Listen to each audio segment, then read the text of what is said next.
Bukan begitu, bro. Kenapa? Kalau itu bukan berubah, bukan asing. Dakwah-dakwah yang adalah tidak asing. Selalu dibicarakan di sosial media. Yang asing itu ternyata insya Allah pendakwah mubasyirat yang masih ditolak oleh para tokoh agama. Itu baru berubah.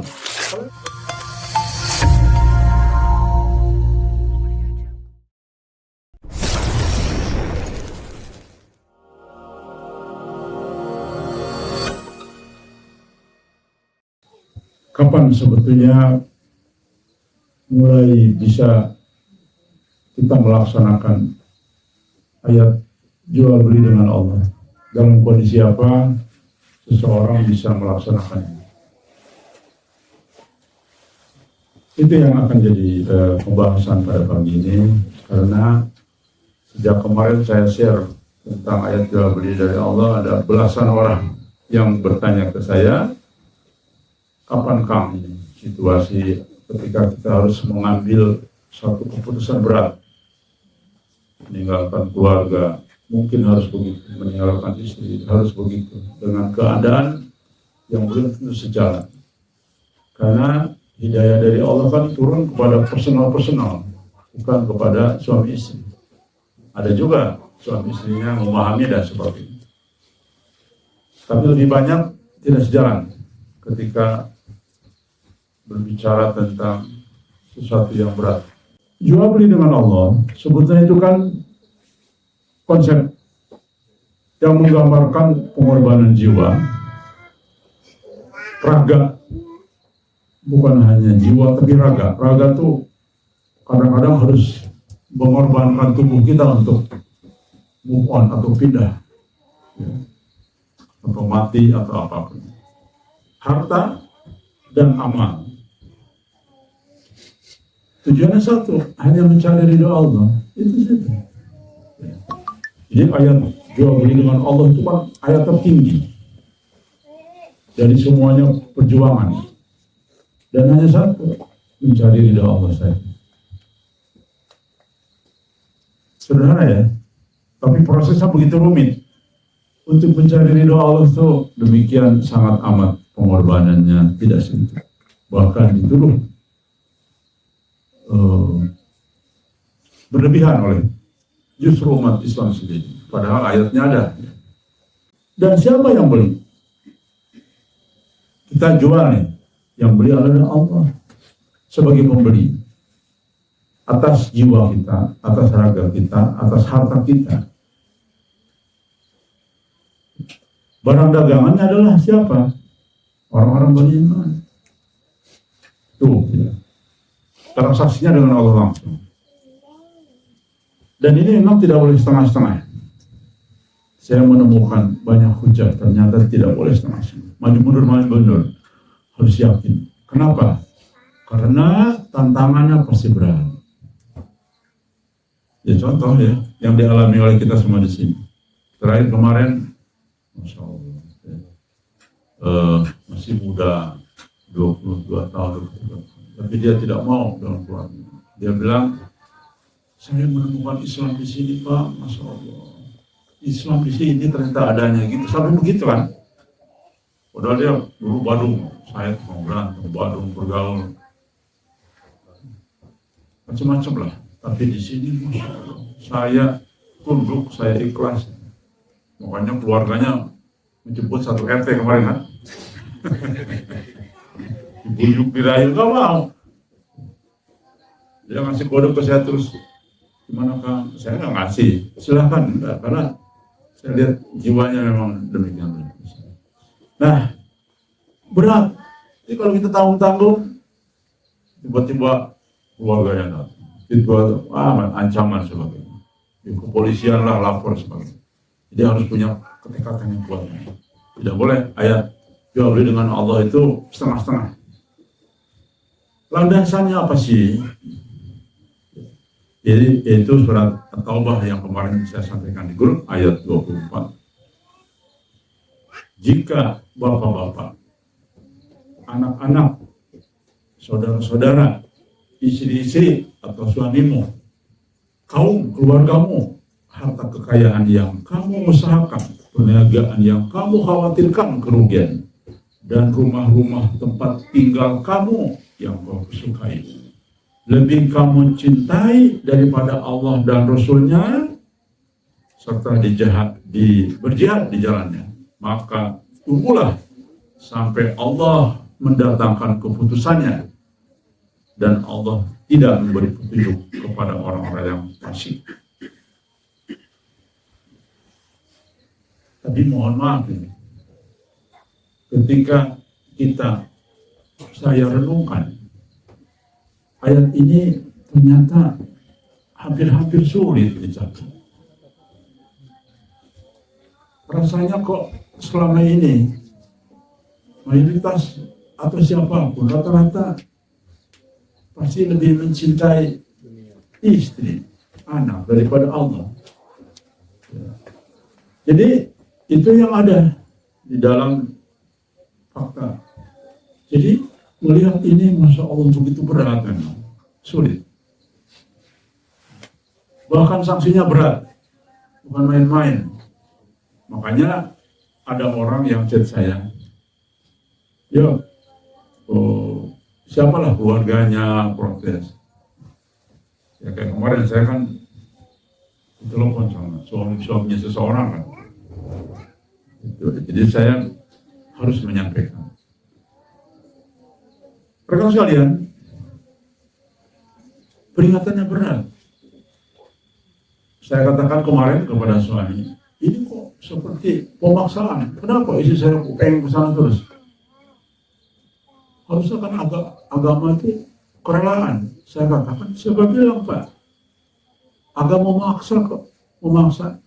Ya kalau Bapak rela aja, nggak usah sholat Pak. Ya, tetap masuk surga namanya. Tapi lihat, agama memaksa. Termasuk ayat ini. Ayat ini adalah peringatan, jika kita lebih mencintai dunia daripada Allah dan perjuangan, maka tunggulah azab dan keputusannya. Ini adalah peringatan keras kepada umat Islam yang lalai dari kewajiban mereka. Tuh, azab, memaksa. Ya, sholat enggak ya silakan. Tapi masuk neraka kan memaksa itu, sama saja. Bahkan maha memaksa. Kenapa? Karena berat kan ancaman neraka, Masya Allah. Yang kedua adalah surat At-Taubah ayat 111. Sesungguhnya Allah telah membeli orang-orang mukmin. Yang dibeli orang Islam atau orang mukmin? Orang mukmin levelnya di atas di bawah. Nah itu. Jadi bukan untuk orang Islam, ya, tapi orang mukmin. Artinya orang yang sudah terpilih. Sering berkali-kali disampaikan kan. Jadi orang mukmin itu berat ternyata, masalah. Bahkan di sini pun barangkali ya, walau alam, hanya Allah yang tahu. Mungkin baru sedikit barangkali yang mukmin benar-benaran. Karena, saya baca mendalam mukmin, Masya Allah berat sekali. Saya aja merasa kok, saya belum merasa jadi orang mukmin. Makanya saya berusaha terus untuk terus memperbaiki diri ya. Merasa bersalah terus, merasa kurang terus. Karena berat. Jadi sesungguhnya Allah telah membeli dari orang mukmin, bukan orang muslim, mukmin. Dari dirinya, harta mereka dengan memberikan surga untuk mereka. Mereka berperang di jalan Allah, lalu mereka membunuh atau terbunuh. Itulah janji yang benar dari Allah dalam Taurat, Injil, dan Al-Quran. Dan siapa yang telah lebih menepati janjinya, kecuali pasti Allah, maka berbahagialah dengan jual beli yang telah kamu lakukan ini. Dan itulah kemenangan yang besar. Saya berkali-kali baca ini merinding juga sebetulnya. Luar biasa ya. Tapi memang tidak mudah. Hanya segelintir orang yang mampu. Dari hadis riwayat Al-Mizzi, ini sahih hasan. Barang siapa mengejar akhirat, maka ia akan berusaha untuk. Dan barang siapa menjual dirinya kepada Allah, maka Allah akan membelinya. Hadis rekan sekalian, dari ayat tadi itu kapan sih sebetulnya? Itu ada belasan, ada mungkin 17 yang nanya tentang ini. Karena saya share, setiap saya share tulisan itu selalu aja ada yang bertanya lebih mendalam. Jadi begini, kapan? Lihat kondisinya. Jadi kondisi jual beli itu ada 3 unsur dasar yang saling terkait, tidak bisa lepas dari itu. Yang pertama dalam konteks keimanan, apa tadi? Mukmin. Tuh. Kalau sudah jadi mukmin, Anda harus jadi mukmin dulu, baru ini terpanggil. Karena memang kalau jadi Islam umum, ya boro-boro terpanggil. Masih mencintai dunia, masih. Jadi memang keimanannya. Yang kedua, situasi umat. Ya. Situasi umat yang penuh dengan kegelapan. Sulit kita keluar dari kegelapan itu. Sulit mencari cahaya di sana. Terbelit dengan keadaan. Itu kondisinya. Kondisi kedua ya. Dan di dalam mubasyirat tidak 1-2 dan bahkan beberapa helper pun, tidak hanya yang lain. Banyak. Saya dari orang Pakistan itu juga menerima 2 mimpi. Bahwa dunia itu dalam kegelapan. Orang Inggris, orang Italia, orang siapa? Sama. Mimpinya tuh dalam kegelapan. Ini kondisi dasar. Dan yang ketiga adalah kondisi perjuangan Islam saat ini. Jika perjuangan Islam kendor, bahkan merasa para pejuang dan para pendakwah ini merasa biasa-biasa saja, padahal ini sudah dijurang ancaman berat, maka itulah kondisi kita harus mengambil situasi. Kecuali kalau sadar kolektif, wah ini sadar nih, Allah akan menurunkan ajab karena kita sudah banyak produksi. Nah itu berarti kita masih aman di tengah-tengah orang-orang itu yang sadar. Tapi masalahnya hampir tidak ada yang sadar. Bahkan di dalam mimpi banyak orang, ulama, tokoh agama sedang tertidur. Bagaimana masyarakatnya sadar? Tokoh agama jadi tidur? Itu. Jadi ketika kondisi itu bagaimana? Ya, sudah memenuhi syarat bisa mengambil keputusan. Nanti detailnya, ini harus semua ya. Dulu. Intinya dulu. Bisa dan sudah bisa mengambil ayat jual beli dengan Allah.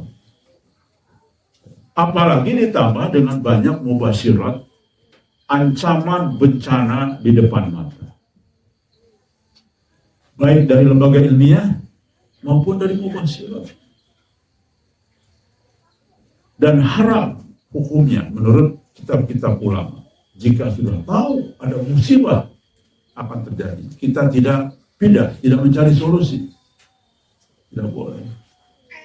Nah, dengan kondisi itu, maka bismillah, saya menyatakan ke teman-teman yang bertanya, sudah saatnya. Beranilah.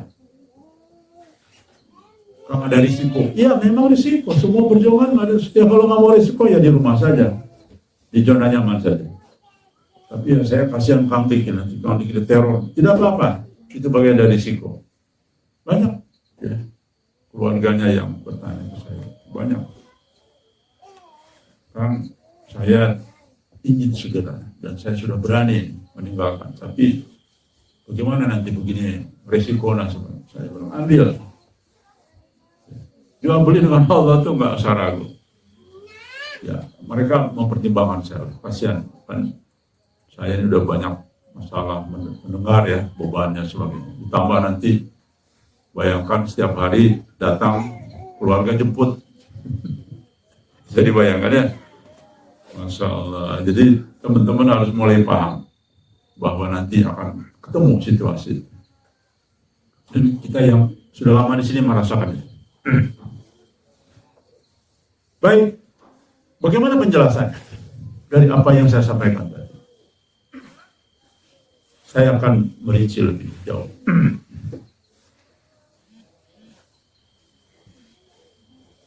Yang pertama, sesuai dengan Quran At-Taubah ayat 24 tadi, ketika prioritas dunia mengalahkan kepentingan akhirat. Kapan waktu penerapannya? Poin ini. Ketika seseorang dihadapkan pada pilihan antara zona nyaman. Zona nyaman itu di keluarga. Aduh, keluarga yang aku cintai. Aduh, anakku yang cantik, yang baik, yang soleha, harta cukup, nyaman, ya.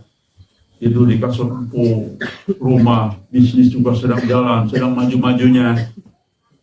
Tiba-tiba turun petunjuk dari langit dalam memboksiran. Ujlah lah. Udah ratusan mimpi disuruh ujlah. Ya. Di peringatan ilmiahnya BMKG. Kemarin sudah disampaikan oleh kita berseri ancaman baik dari ilmiah maupun petunjuk langit bahwa harus segera melakukan sesuatu.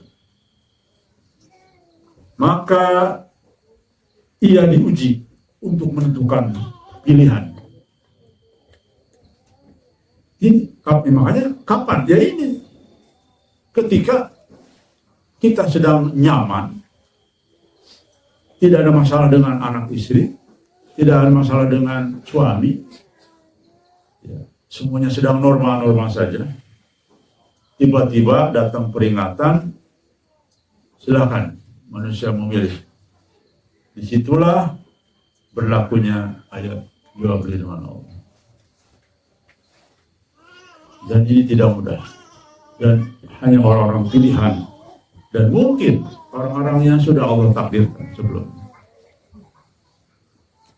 Kapan lagi ketika turunnya perintah Allah?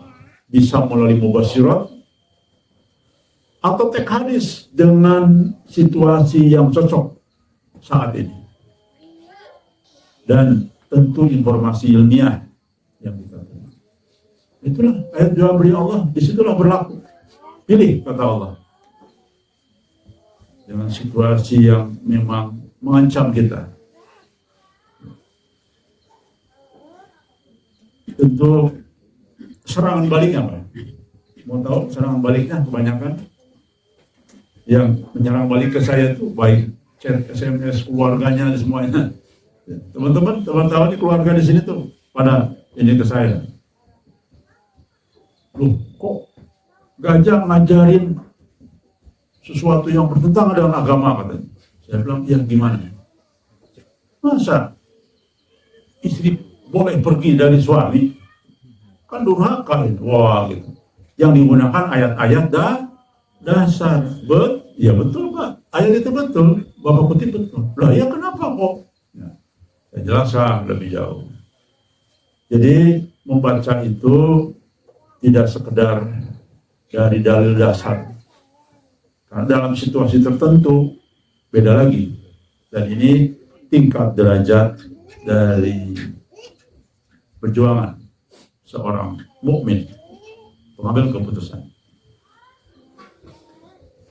Nah, yang aktual saat ini adalah situasinya saat Allah memanggil untuk berjuang, tapi orang-orang lebih memilih dunia. Ini fakta sekarang yang terjadi. Sudah menjadi sebuah fakta. Bahkan kita saja yang sadar, para helper saja masih banyak pertimbangan-pertimbangan. Banyak sekali yang chat ke saya. Bahkan setiap hari lah ada 5-10 orang. Kang, saya dalam keadaan bingung. Satu sisi saya sudah yakin apa yang disampaikan Kang Niki benar akan terjadi. Saya punya perasaan. Saya membaca juga, saya mendalami juga. Kang Niki itu kan informasi awal, saya dalami sendiri. Ternyata Kang betul. Waduh, ini tapi gimana ini? Gimana nih? Gimana? Semua dalam keadaan bimbang. Tidak mudah memang. Ketika harus memilih antara keluarga dan Allah, ya. Dan ini situasi yang paling sulit sekali. Kemudian saat ini jelas manusia terjebak ketaatan kepada dunia. Rekan sekalian, itulah gambaran fakta di mana jelas penerapannya kapan, lalu kondisi saat ini yang mendukung. Memang inilah waktunya. Walaupun segudang risiko, tapi kita punya keyakinan, sangat amat yakin, dan itu sudah dilaksanakan. Bukan omong doang. Kepada yang sudah di sini, dia mengatakan, saya tetap memilih sini.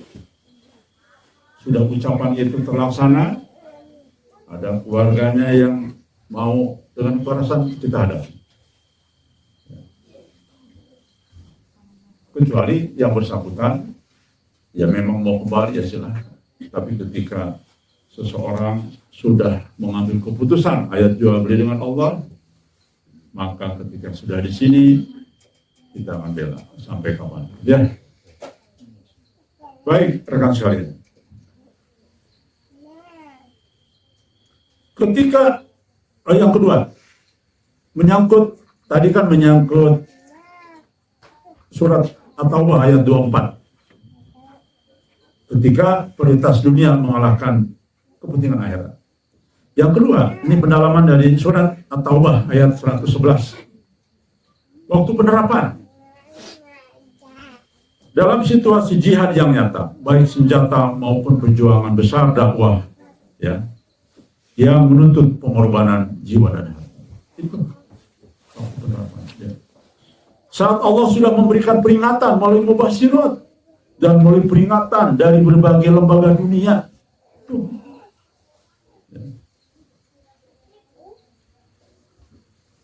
Saat seseorang menyerahkan seluruh hidupnya untuk Islam, baik dalam medan dakwah, medan perang, medan pengorbanan lainnya.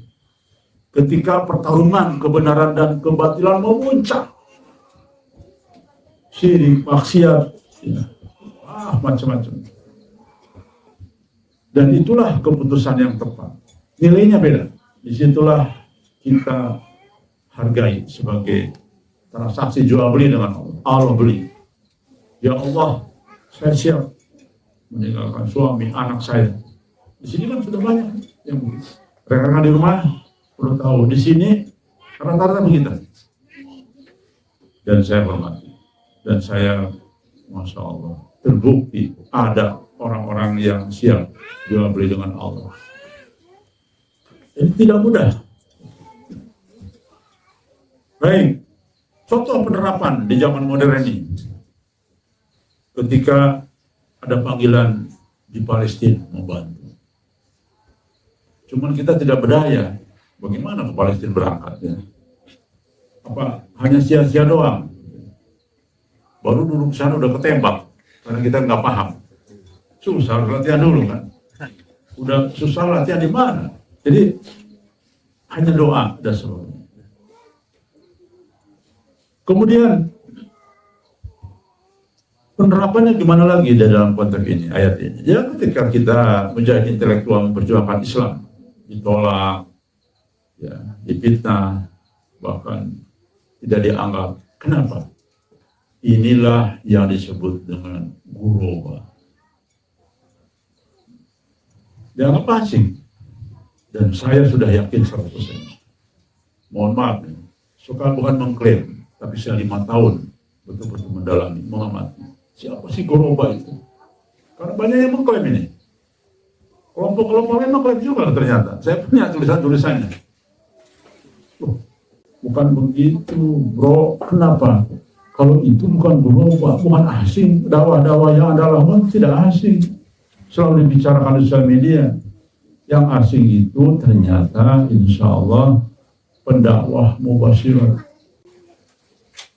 yang masif ditolak oleh para tokoh agama. Itu baru ghuraba. Kalau yang lain tidak ditolak. Beda yang ada adalah perdebatan soal fikih. Oh ini begini, harusnya begini. Itu aja. Bukan ghuraba. Perbedaan pemahaman hadis itu yang ada. Hampir semua begitu. Semua itu. Tidak ada yang ghuraba. Saya sudah yakin sekarang. Makanya berbahagialah teman-teman sekalian. Ya. Ucapan saya itu mensupport teman-teman. Saya 1.000.000% yang Allah maksud ghuraba itu adalah orang-orang yang menyampaikan kalam ilahi yang jarang didengar ramai. Bahkan uniknya para pembicara tokoh-tokoh besar di Indonesia yang kita undang semuanya, bahkan ada pembicara Mubasyir itu apa ya Kang? Sejak awal saya sampai setengah pingsan. Waduh, gimana? Tidak apa-apa, yang penting boleh hadir deh. Nanti ya saya kasih tahu ya, hadis-hadis. Ya baik, ya. Insyaallah. Ya. Itu contoh. Bahkan tanya teman-teman yang waktu hadir ketika saya menyampaikan. Termasuk mustajah ya. Artinya seorang kiai besar dan punya jaringan luas dan dakwahnya luar biasa keliling dunia, beliau mengatakan, waduh ini menarik juga nih. Baru bagi saya ini, tema ini ya, itu mencerminkan sebuah fakta dari sekian fakta bahwa yang disebut ghuraba itu asing, sangat asing. Dan ini langsung menyangkut kalam ilahi, bukan perdebatan fikih, bukan perdebatan syariat, tetapi tauhid, langsung informasi, berita langit langsung ya. Penerapan modern lagi, apa nanti dalam konteks surat atau ayat 111 ini. Pengikut dakwah akhir zaman yang disebut ghuraba ini rela kehilangan karir, keluarga, kenyamanan demi Allah, demi untuk Allah, untuk menyelamatkan iman, takwa, ibadah, dan ingin jadi manusia terbaik dan utama. Itu sesuai dengan hadis tentang kenapa harus hijrah. Misalkan hijrah ya yang diambil, atau nanti hijrah ke negeri lain di dalam rangka perjalanan. Di dalam hadis Tirmizi, dalam keadaan jiwa telah siap mengutamakan akhirat, Allah membeli transaksinya. Waktu penerapan kapan? Saat kesadaran spiritual seseorang sudah tinggi. Nah ini, spiritual tinggi itu sudah masuk kepada, berarti mukmin yang menyadari bahwa dirinya hidupnya milik Allah. Nah makanya penduduk ruhani mulai dikasih pembelajaran di sini. Sementara kita kemarin praktek saja langsung, ujilah pokoknya, percaya. Tapi secara konsep teori kita belum tahu nih. Makanya rekan sekalian di rumah, kita mulai kuliah. Dengan kuliah yang agak nyeleneh, bab besarnya menjadi kuliah, menjadi penduduk ruhani. Nggak ada di mata pelajaran, cari aja. Kuliah menjadi penduduk rohani bagaimana caranya? Tapi kita hadapan. Dengan mata kuliahnya banyak. Adab dan semuanya lah. Tujuannya apa? Menjadi penduduk rohani. Kita kemarin kan belum tahu penduduk rohani gimana sih. Pokoknya ujlah deh. Saya yakin ini. Ya, itu sudah anugerah besar itu. Kalau disuruh menjelaskan, pasti teman-teman bingung. Pokoknya ujlah. Ya gimana? Pokoknya. Makanya jangan pokoknya. Kita harus jadi orang dakwah. Makanya di training melalui kuliah. Ya. Sebab takdir kita sudah dikasih tahu sama Allah dalam banyak mubasyirat, bukan satu, banyak. Di dalam kaidah ulama kita, ketika sebuah peristiwa ke depan 2 kali mimpi berturut-turut, tidak berturut-turut, bisa minggu besoknya, atau dimimpikan oleh orang lain berkali-kali dengan tema yang sama, maka itu adalah kebenaran yang mutlak. Di dalam konteks mubasyirat maksudnya ya. Maksudnya itu benar, mimpi dari Allah itu, dan pasti terjadi. Kalau dimimpikan minimal 2 kali saja. Misalkan seperti yang pernah saya sampaikan, kesadaran spiritual seorang tinggi untuk menyadari bahwa dirinya hanya untuk Allah. Tapi sementara waktu tidak banyak lagi tersisa dan keluarga tidak bersedia memahami. Jadi ayat jual beli dengan Allah itu tidak normal keadaannya. Kalau misalkan gini, saya mau dari ayat pertama, kedua sampai ketiga ini tadi. Wah, Kang, kalau gitu saya biasanya sholat di rumah, lalu dihalang-halangi untuk sholat di masjid oleh ibu karena suruh jaga anak, suruh jaga adik. Itu sudah termasuk jawab di ayat? Bukan kalau itu. Kewajiban. Itu biasa itu. Nah ini saya mau menjelaskan itu.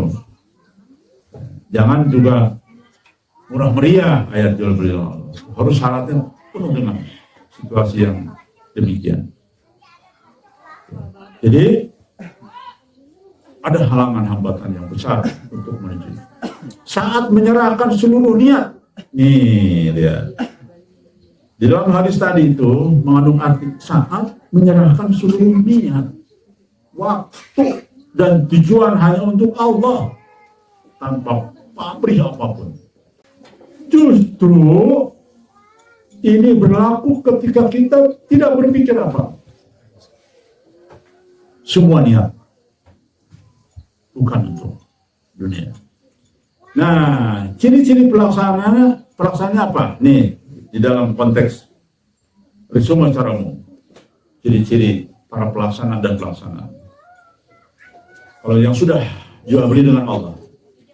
Pertama, ada 2. Ia tidak akan mengeluh saat kehilangan dunia, saat meninggalkan istri, anak, keluarga dicintai, dan harta dan sebagainya. Karena sudah pindah barang, sudah pindah hati, tidak lagi. Bismillah. Kenapa? Karena punya tujuan mulia. Ya Allah, biarlah saya dituduh macam-macam. Ya Allah, biarlah saya disakiti. Tapi sesungguhnya saya punya niat. Saya ingin mati syahid ya Allah, supaya saya bisa memberi hidayah kepada keluarga saya itu yang belum paham. Tuh, kan niatnya mulia.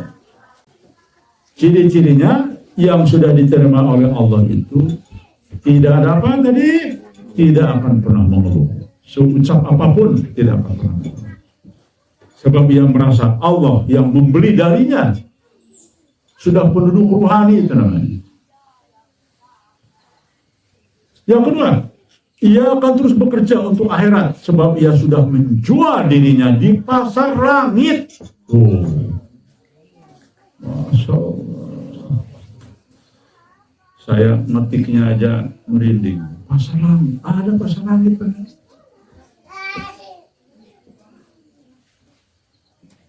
Sudah dianggap penduduk surga, calon penduduk surga. Makanya ketika mau jadi penduduk rohani, itu transaksinya di pasar apa? Pasar langit, bukan pasar Rampiang. Ciwidey, pasarnya Bandung, bukan begitu bro, bukan, salah ya. Salah. Yang benar adalah ruhnya sudah Allah beli. Fisiknya beda sini, tapi ruhnya masih belum.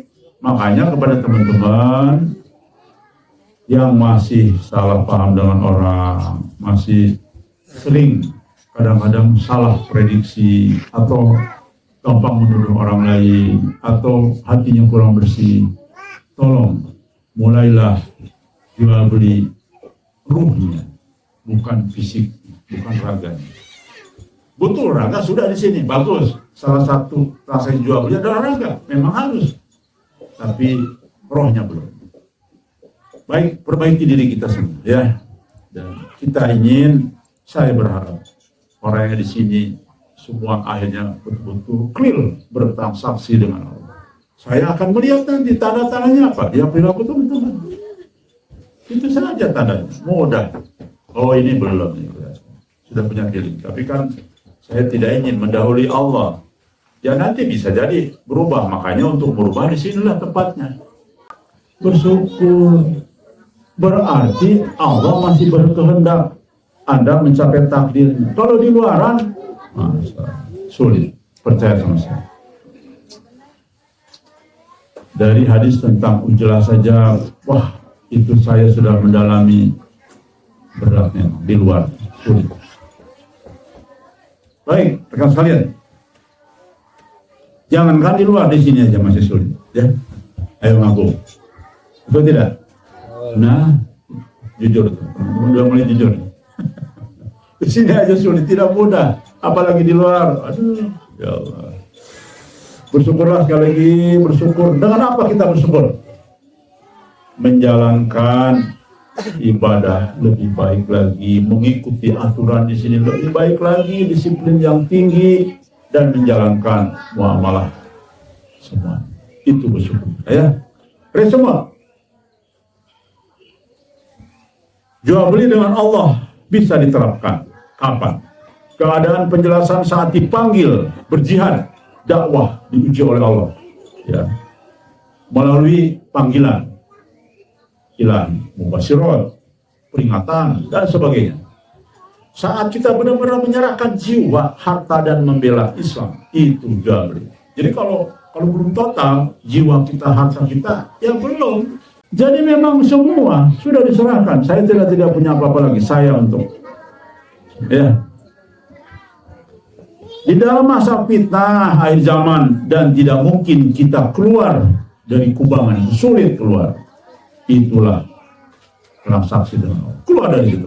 Sudah, saya tidak mau lagi. Karena bagaimanapun sentuhan syirik, bagaimanapun doa saya sulit diterima karena lingkungannya masih syirik. Hambatannya kuat. Kita semuanya terbelit dengan keadaan. Maka disitulah ketika hijrah, itulah namanya transaksi jual beli dengan Allah.